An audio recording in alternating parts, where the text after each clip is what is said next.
It was raining hard that Monday morning in downtown Chicago. The glass skyscrapers shimmered under the gray sky, and the traffic roared with the sound of wet tires. In the corner office of the 38th floor, Victoria Hulley, one of the most powerful CEOs in the city, sat behind her mahogany desk, staring blankly at the window. For once, she wasn't thinking about mergers, investors, or profit margins. She was thinking about her daughter Lily, 14 years old, paralyzed from the waist down after a car accident 8 months ago. The doctors had said she might never walk again. Victoria had hired the best specialists in the country. She'd spent hundreds of thousands on treatments. Nothing worked. And now Lily barely spoke, barely smiled. She stayed in her room, headphones in, a wall built between her and the world. Victoria would have given away her entire empire just to see her daughter laugh again. That morning, her assistant came in hesitantly. "There's someone here to see you." Says his name is Jack Carter. He's not on the schedule, but he says it's about Lily. Victoria frowned. "About my daughter? Who is he?"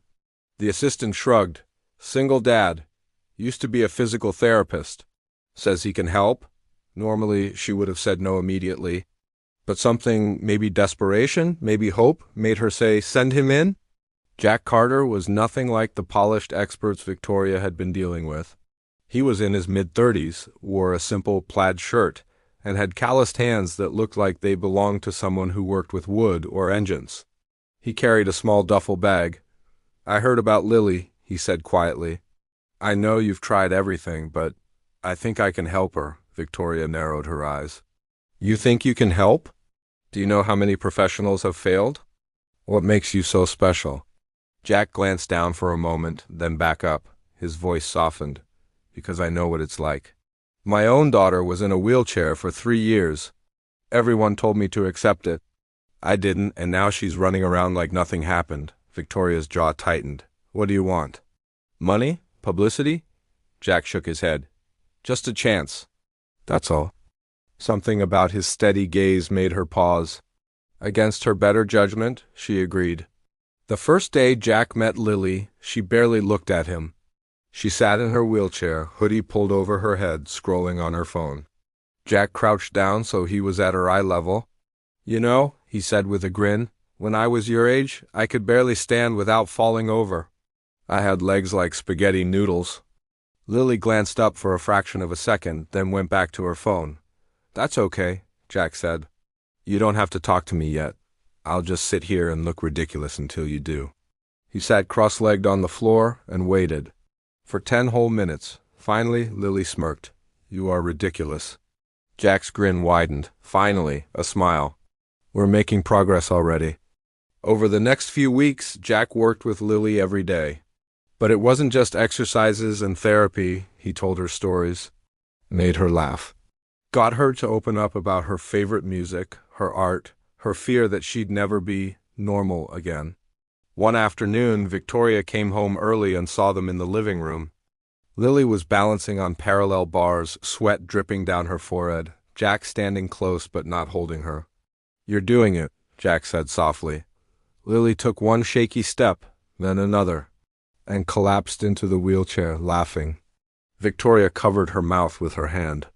It was the first time she'd heard that laugh in almost a year. Then came the setback. A cold, rainy day. Lily tried to walk across the living room, lost her balance, and fell hard. She burst into tears, yelling, "I can't do it. I'll never walk. Just leave me alone." Jack didn't rush to comfort her. He sat down beside her on the floor. "You're right," he said calmly. "You can quit if you want, but—" He paused. "You'd be walking away from the person you could be." Lily glared at him through tears. "You don't understand." Jack's voice cracked. "Yes, I do. I was there when the doctors told me my daughter would never walk again. I wanted to give up too. But she's in the park right now, racing her friends, because she didn't—" Something in his tone made Lily stare at him. And slowly she nodded. 6 months later, on a sunny spring afternoon, Lily stood at the edge of the park, holding her mother's hand. Her wheelchair was at home. "Go on," Victoria whispered, her voice trembling. Lily let go and walked. Step after step, unsteady but determined, until she reached Jack, who was waiting with open arms. She hugged him tightly. You didn't just teach me to walk, she said. You taught me to live again. Victoria walked over, tears streaming down her face.